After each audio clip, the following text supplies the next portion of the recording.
What's up guys, and welcome back to TechPlan. Today I'm going to show you about the big gamble I took with the Obliqua node. Let's check it out. You're probably wondering how I got such a crispy Obliqua. Well, it all started in the winter of 2021. Let's go back and check it out. For those of you who did not see the original Obliqua from node to leaf video, here's a quick catch up. It started at the very end of the winter of 2021. I started off with a node and I tried keeping it alive.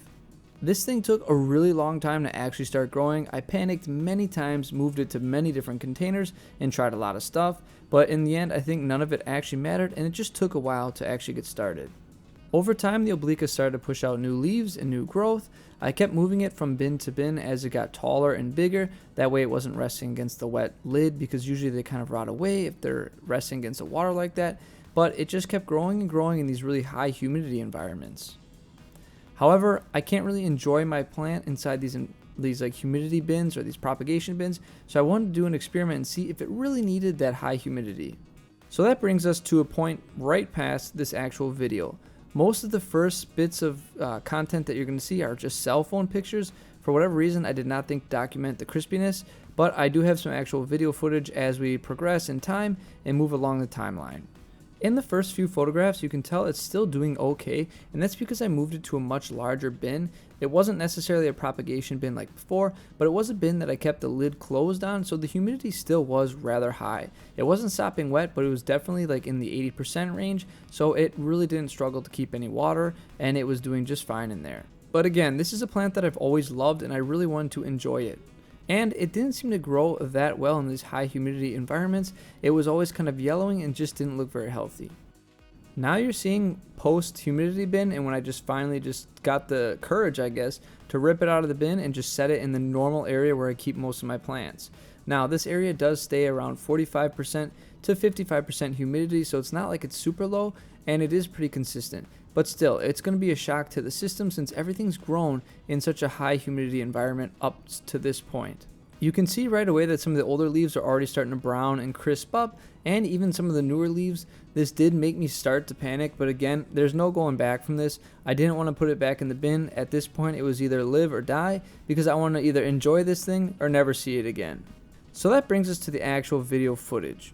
The last picture you saw was from November 8th, and this video footage is from sometime early December. I don't have an exact date. The metadata seems a little weird, but I remember about the time in which I filmed this. And you can see it's crisped up quite a bit.